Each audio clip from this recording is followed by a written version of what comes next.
Good afternoon, everyone, and welcome to this session. I'm pleased to have along with us today Chris Michaels from the National Gallery. How are you doing, Chris? Yeah, very good. Brilliant to be here. Thank you. Good stuff. Chris is the Director for Digital, Comms and Tech at the National Gallery. Before that was at the British Museum. He's going to be talking today to us about the rewards and risks of the new technologies for museums and art galleries. So without further ado, I'll hand you over to Chris. Well, thank you, Charlie. It is a real pleasure to be back at Blue Loop, or Green Loop as it's now known today, after a few years away. So, and a pleasure to be with you all this afternoon. So my name is Chris Michaels, and I'm going to be talking about the relationship between sustainability and technology for museums. And the way I'm going to frame this is about the way that both digital and the climate crisis are coming together to help us think about what museums can be in the years ahead. So, the way I'm going to frame this, museums are adapting to the climate crisis. We're at the beginning of a long journey, and alongside that adaptation, we're also in a continuing adaptation to a digitising world. And the way I want to think about this with you is about the way these two things are happening together. As those things happen together, it's creating new opportunities and new risks. And so today, what I really want to do is describe the environment in which museums like the National Gallery must approach this new world.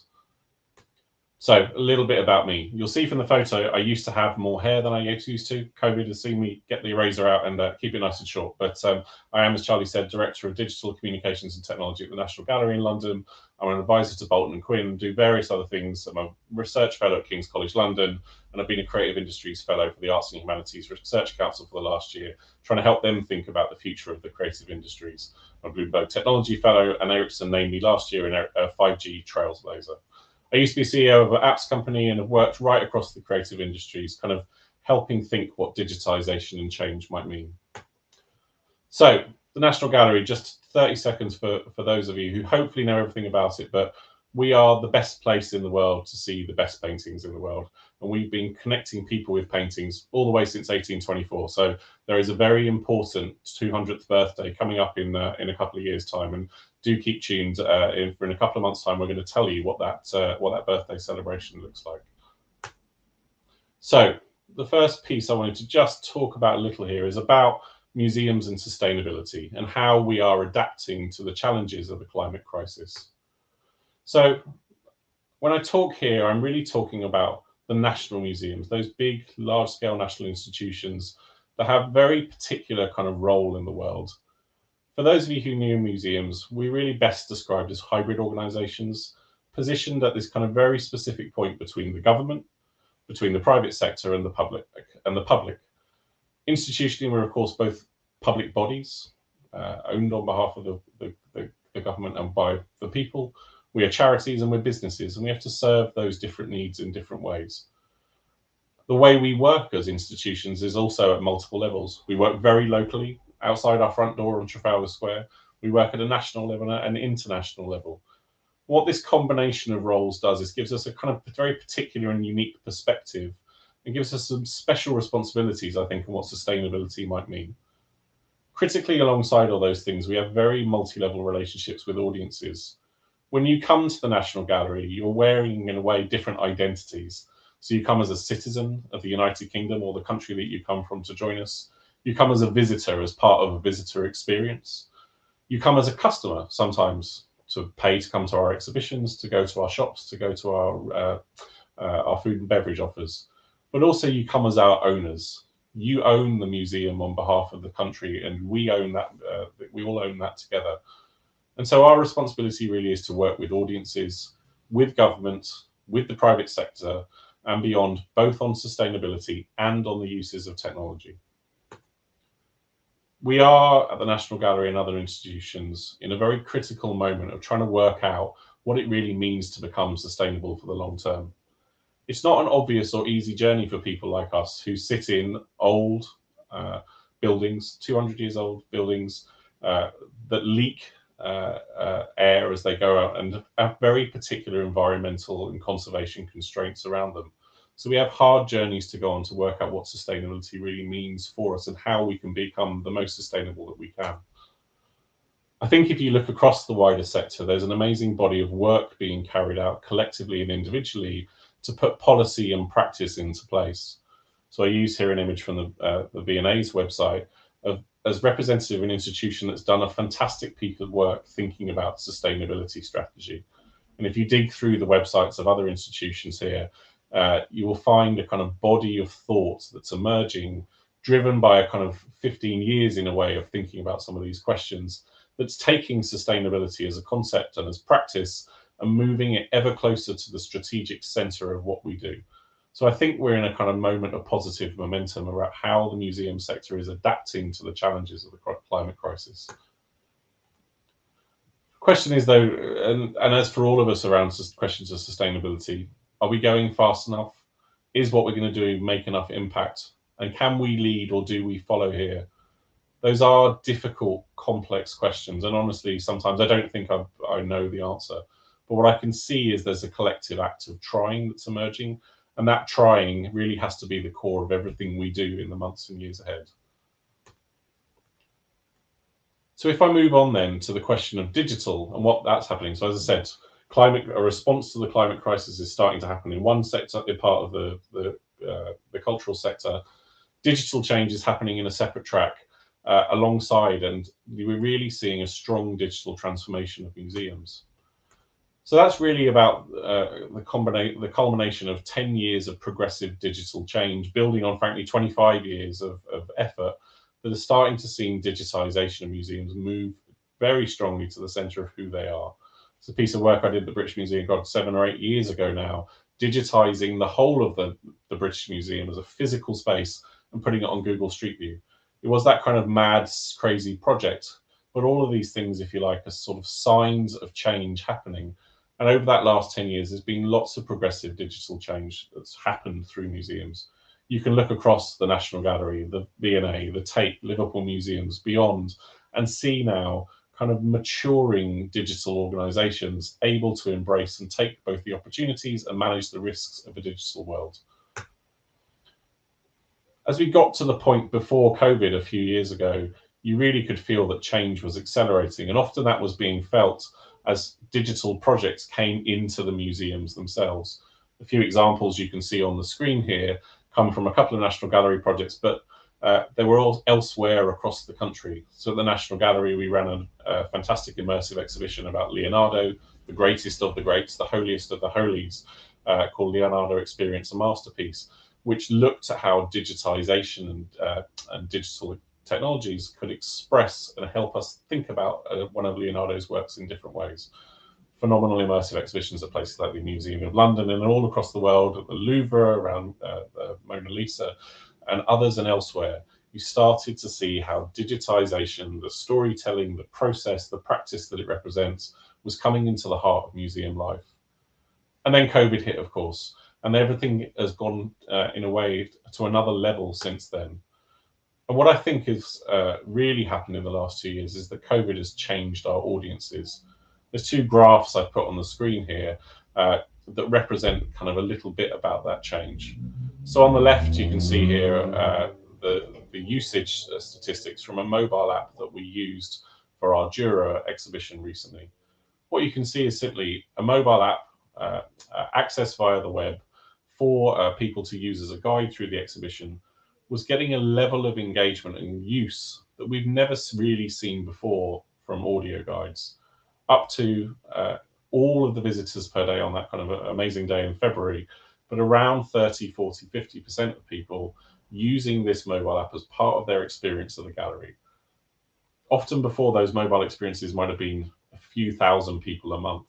So we've seen a step change as it's moved forward, and digitization has moved much closer because the audience is adopting digital methods, partly as a result of the constraints of COVID.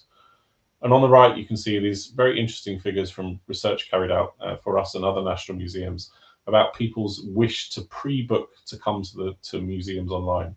In 250 years worth of precedent has been that you've not pre-booked to come to places like national museums. They're open, porous places where you can come and go as you wish. What COVID has done is, interestingly, because we had to, because of the managing of COVID constraints, we introduced pre-booking. And the most interesting thing that's come from that is that many people now want pre-booking as part of their experience of museums. So COVID has changed our audiences. And what's happened as a result of all of this kind of period of progressive change, the intensity of it and the acceleration of COVID, is that now change and digital change is moving very fast in multiple directions at the same time. So some pieces around the screen for you here. On the left-hand side, you can see just a piece of our digital education business that we've launched in the last couple of years. Online courses for people to learn more about the gallery and the things we do. Phenomenal demand, 10 times what we ever saw when we could only offer those in lecture theatres at the galleries. On the bottom right, an image from a virtual reality show that we've been staging at the gallery for the last month and a half. Sold out, all tickets gone very, very quickly. Our TikTok account that we only launched last year, seeing a rate of growth in audience take-up that we've never seen before. These things are happening very fast in real time, and they're seeing progressive digitisation as it's been kind of slowly growing over the last 15 years, massively accelerating in many directions at the same time. And of course, new things are coming. I use this image every time I ever have to mention the word metaverse because it kind of displays all the ridiculousness and in a way, all the hopeful potential of it. But we're into this kind of next generation of technologies that's coming into maturity now, whether that's virtual reality, augmented reality, virtual worlds online, blockchain, all this stuff that's been kind of brewing for in some cases decades now, is coming to a kind of point of maturity where there is suddenly a whole world of real opportunity coming from museums to embrace new kinds of digitization. But everything we're seeing in digitization brings together two kind of complex things that we're going to have to think about and address more and more. And in this third kind of section of this speech, what I just wanted to touch on is about the relationship between data growth and carbon growth. And let's very frankly call this the big but in this dialogue, because whilst progressive digital change has been hugely important, it comes with a cost. So digital change risks becoming a very key contributor to carbon emissions. If you look at the history of where carbon emissions come from, ICT, as we call it more broadly and more specifically, is not one of the major drivers. Represents somewhere between under 1% and up to 1.5%. Of course, that is significant. Let's not suggest that it isn't. But digital technology has not been, as transport is, as manufacturing is, as agriculture is, a significant driver to this point of what has made climate change a reality for us all. But actually, as we have now go through this kind of intense growth in digitization, not just in museums, but in the wider world around us, there is a risk now that digital change becomes a significant driver of carbon change. There's different scenarios here shown in the graph on the right that suggest that in the next couple of years, as we start to see carbon kind of level out potentially in other sectors, the digital share of emissions being driven by many different sources may reach to 7%, to 8%. That starts to become a big problem. And in very simple terms, the more we depend on digital, the more data we create, and the more data we create, the more carbon we burn. And that's the hard part at the heart of this, because that data matters. All the internet is, all that digital is data. And without it, there is no TikTok, there's no CRM, there's no virtual reality, and there are no websites. And in a very simple trade-off way, without that data, to me, what a museum can be in the 21st century significantly diminishes. So as digitization grows, carbon grows, the risk and damage from that carbon also grows alongside it. And the trade-off against that is what museums could be because of digitization might have to decrease as a result. So these are hard decisions and hard thoughts that we're going to have. And new technology has unquestionably begun to bring that data carbon trade-off into focus in a way that, having run websites for 20 years, having run social media accounts for 15 years, in a way that no previous generation of technology seems to have done. NFTs are on the screen here, and you've just heard a brilliant piece from Alistair Hudson at Manchester, because NFTs are brought into focus as one type of new technology, the relationship between digital data and carbon. And to me, I think it's really more starting to see and understand that whilst NFTs may or may not have a carbon problem, And there's differing views around that and differing approaches that can take either a positive or negative approach to it. Really what NFTs have done is open a Pandora's box on the relationship between digital and the climate crisis. There's never been probably as much kind of looking as there has been in the last year about how much carbon is being generated by a kind of digital activity as there has been around what both blockchain in its broader sense, cryptocurrencies, and then very specifically NFTs mean from a carbon emissions point of view. The idea of NFTs now, to me, really goes hand in hand with the environmental question that sits alongside it. And my old employer and our sister institution, the British Museum, has seen this and kind of stepped into the fire of this as their project has received criticism for its carbon costs. Now, to me, if I kind of step back and look at it, those carbon costs, any carbon costs around things like NFTs, are really a kind of small part of the problem. But as that kind of avalanche of digital data growth continues to increase in the next couple of years, the risks of digital are very plain, and the relationship between digital and the climate crisis is very plain to us. And the art world, the cultural sector, the museum sector suddenly kind of finds itself in the middle of this argument in a place it's not quite been before. And that's going to keep on sharpening in focus as we embrace new next generation technologies. The three images I put on the screen here just show some of the other things that people are starting to realize about the emerging space of technology that will all come much more into the center of our lives in the next 10 years. On the right-hand side here, a graph that kind of looks at the relationship between what kind of carbon emissions it takes to grow, to train an artificial intelligence model to do it. 5 or 6 times more than building a car, 20 times more than it is for the average life expectancy of a single American individual. This brilliant kind of image from a piece on TechCrunch saying that the metaverse, this kind of big idea about the future of the internet, will require 1,000 times more computational power. And of course, one way of responding to that is, well, 1,000 times more computational power means at least 1,000 times more carbon. It could mean 1,000,000 times more carbon, depending on the kind of the relationship between the output and input. And someone just wrote, what the fuck, on the side of that, as in, what is this all going to mean? And on the left, you look at the kind of environmental footprint of the apps we're all now, of course, using every day. Zoom, which none of us had really used before the COVID crisis, now emitting a huge amount of carbon as a result of this incredible volume of usage.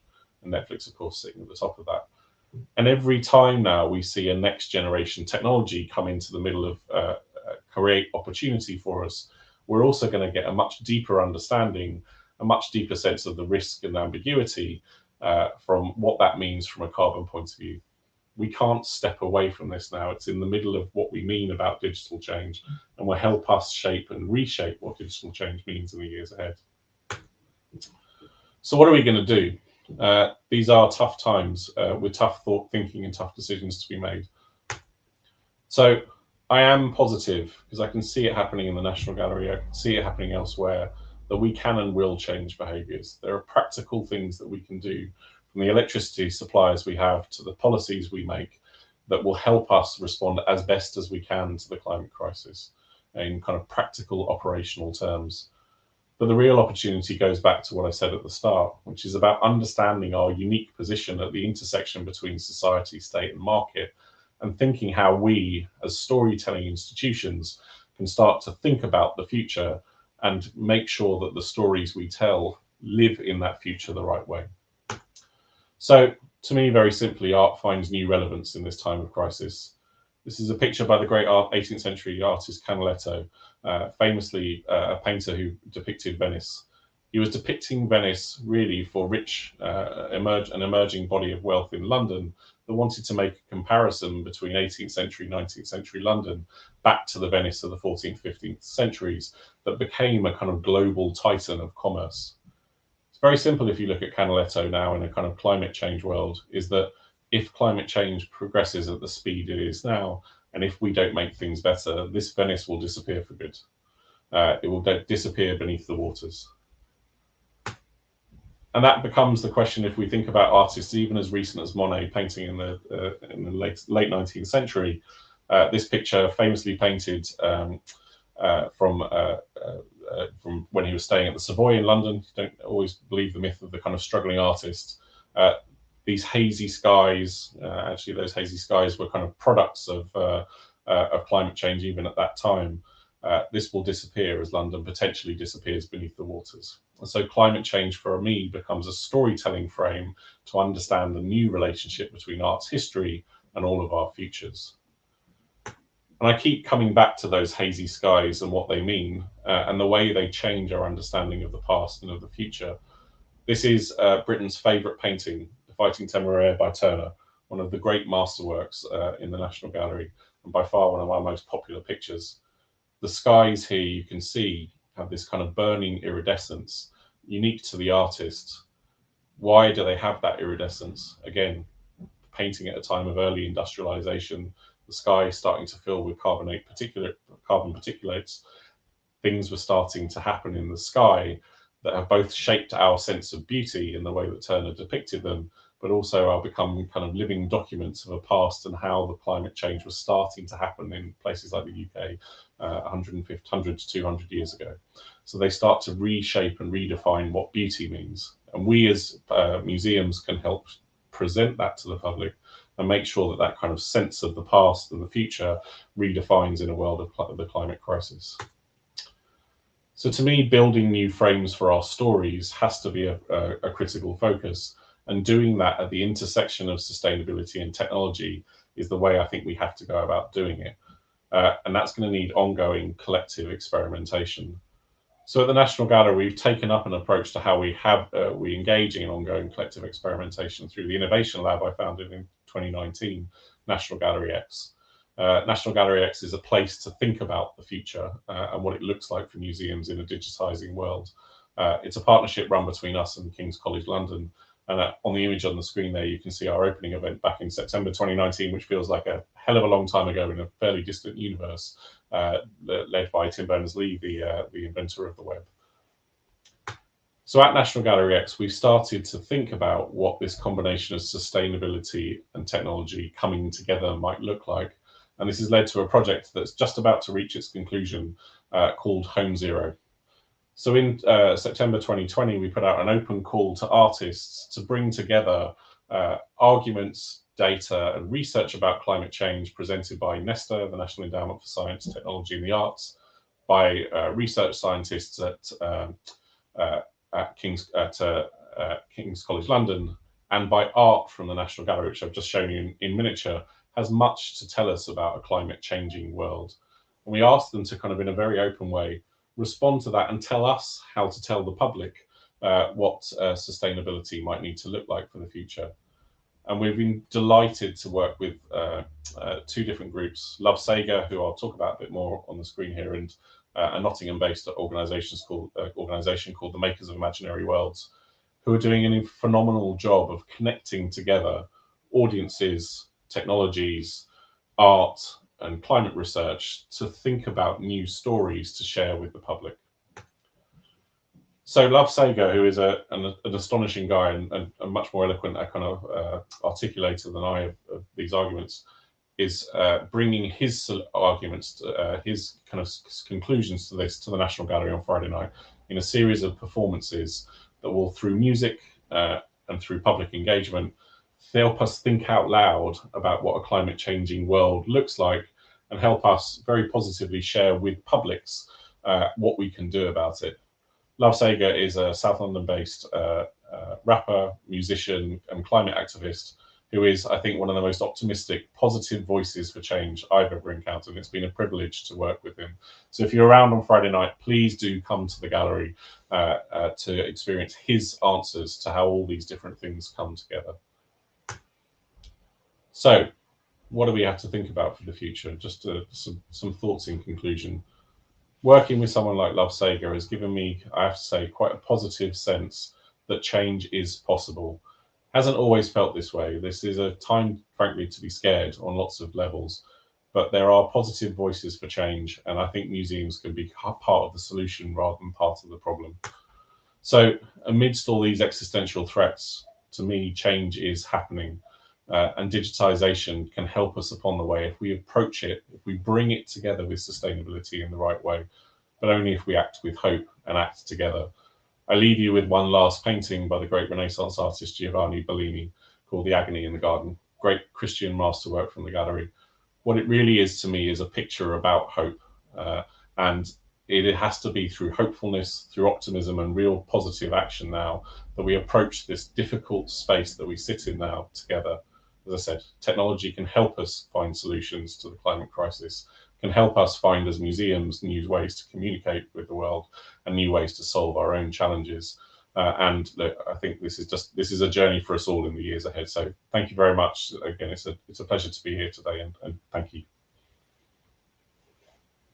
Thanks, Chris. That was absolutely fascinating. And I'd not known that a website even had a digital footprint until 3 months ago. And so it's and learning about NFTs with Alistair, that was amazing too. So yeah, it's a really rapidly changing and fascinating area. So we've got time for a few questions. First one from Stefan. He says, could we imagine a counter, like a tool, that delivers information on the carbon footprint during the process of creating an online content or activity? You absolutely can, and I'm sure they probably in some form already exist. What always worries me about the presentation of data is how meaningful can we make it, and a number that just keeps on ticking up really is only as good as the remedial actions we take against it. So if I want to know how much carbon I'm creating, I also want to know what I'm doing about it in reverse to make things better. So yeah, let's count it. It's very important that we understand the impacts of what we do, but the more important thing really to me is what we do and the acts that we take that try and make things better. Fair enough. And will you be following in others' footsteps and exploring NFTs? So we have done a piece of exploration in the last year. To me, NFTs is such a kind of interesting space. And what I wanted to do was really think about it first before we jumped in and did anything. It's not to say that jumping in wasn't the right thing to do for others. And there's been some really interesting projects in the last year. So we worked with a fantastic startup called 180 Protocol to think about in detail through National Gallery X, our innovation lab, kind of what NFTs might mean, how they might sit with our audiences, how they might sit in our approaches to technology, and to give us a kind of more grounded sense in what our responses might be. So, we're still at an early stage. I think this is, if NFTs really mean something, they'll be here for not just 1 year or 5 years or 10 years. There'll be a technology base for us all for decades ahead, as MP3s were, 20 years ago. So better to come to me to kind of think now and then act when we really understand what the best thing to do is. Cool. I think we've got time for one final question. What do you think the future of museums will be, for example, in the metaverse?